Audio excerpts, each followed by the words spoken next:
আজকে 21শে ফেব্রুয়ারি উপলক্ষে আমি যখন ফুল দিতে গেলাম 12টা 1 মিনিটে ফুল দেওয়ার কথা, ওয়ারেন্ট অফ প্রেসিডেন্ট অনুযায়ী আমি সবচেয়ে আগে ফুল দেব নির্বাচিত সংসদ সদস্য হিসেবে।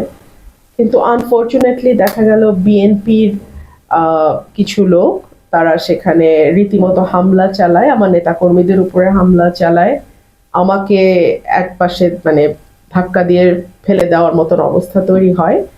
আমি এটুকুই বলবো যে দীর্ঘ 17 বছর পর বিএনপি রাষ্ট্র পরিচালনার দায়িত্বে এসছে। বিএনপি যদি তার নেতাকর্মীদেরকে লোকাল লেভেলে কন্ট্রোল না করে এখনই, এর পরিণতি ভয়াবহ রকম হবে। এবং যেহেতু দীর্ঘ 15 বছর একটা লম্বা সময় বিএনপির নেতাকর্মীরা নানানভাবে চাপে ছিল, লুকিয়ে থাকতে বাধ্য হয়েছে, তারা যখন এরকম একটা ভয়ঙ্কর হিংস্রতা নিয়ে পলিটিক্যাল পদের ব্যবহার করার চেষ্টা করে, এটা আমার মনে হয় দলের উঁচু পর্যায় থেকে বিষয়টি মনিটর করা এবং তাৎক্ষণিক ব্যবস্থা নেওয়া না হলে এটা দলের জন্য ভীষণ ক্ষতিকর হবে এবং সরকারের ভাবমূর্তিও ক্ষুণ্ণ হবে। সরকার মাত্রই এসছে, আমি আশা করব যে বিএনপি সরকার এবং দল হিসেবে এই ধরনের উচ্ছৃঙ্খল নেতা কর্মীদের ব্যাপারে তড়িৎ ব্যবস্থা নেবে।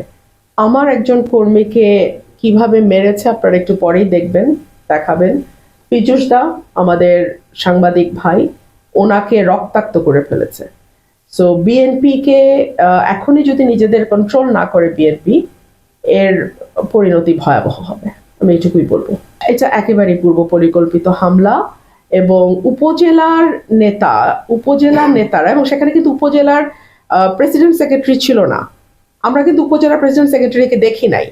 এখানে গুন্ডা প্রকৃতির একটা লোক, উনি এই হিসাবেই এলাকায় এভাবেই পরিচিত, সেই লোকের নেতৃত্বে কিছু উচ্ছৃঙ্খল ছেলে পেলে তারা গিয়ে হামলাটা চালায়।